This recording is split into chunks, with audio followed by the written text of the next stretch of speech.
Kia ora, I'm Spud, and welcome to our channel Wheels and Tail Adventures. A couple of reasons I started this YouTube channel. Firstly is to share our experiences. We're based in Taupo and there's a lot of outdoor stuff to do, and we want to include our dog with that, which we recently got Kiwi avoidance trained so she can come on a lot more adventures with us, and it opens up a lot of doors. In terms of forestry, we can go and visit and go hiking, and that includes a lot of dock tracks, native bush. Just remember, if you are taking your dog out anywhere, please check the rules and follow their rules. But if you go and get your dog avoidance trained, it makes it a lot easier to get a permit, which I just found out. Secondly is I've just started adventure riding. And when I went searching for rides close to our area, which is Taupo in New Zealand, there were very limited videos on YouTube.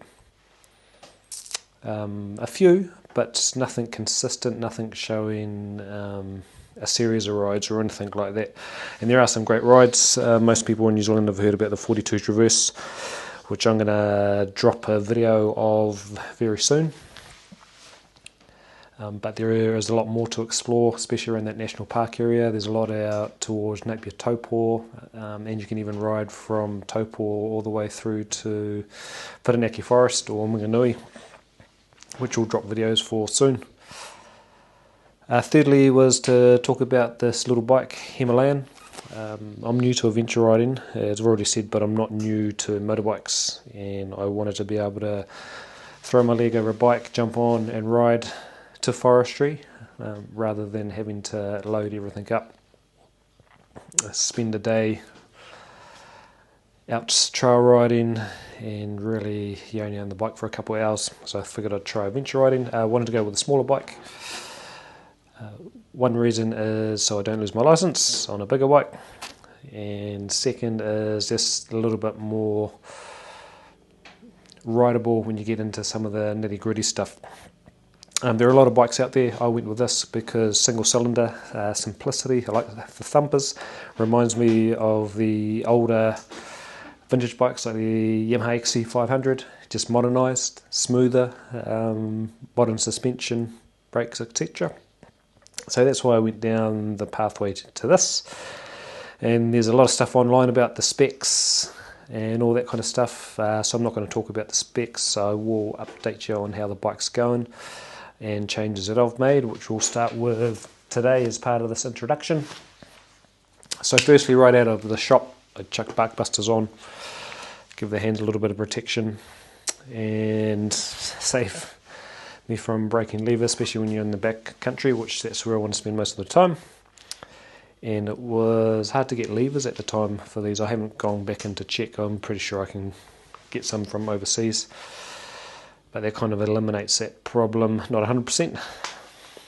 The second change that I made, which I think is essential, is I got this bash guard on, which came complete with the engine guards. And the reason I say this is essential is this radiator hose down here is really exposed.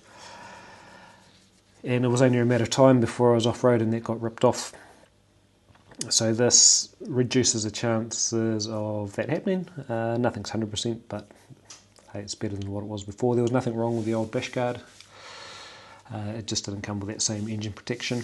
And thirdly, I chucked these tyres on, replaced the stock tyres with some Continental TKC 70 front and the rocks on the back.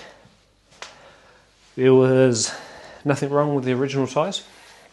Just still have, only done about 2,500 k's on them, but they just weren't quite dirt orientated.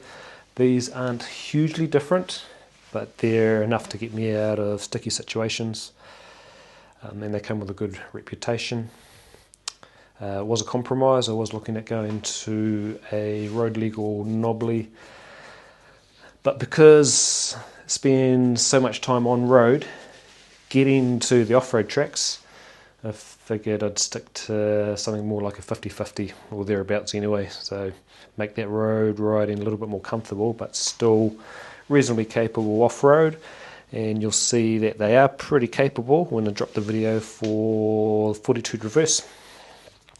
Watch out too, got a video coming for a hike that we did with our dog out in the Kaimanuas, and we might drop a video of us mountain biking with Kaimanua Alpine Adventures, which was just an absolutely incredible ride. So keep an eye out. We'll drop those videos pretty soon.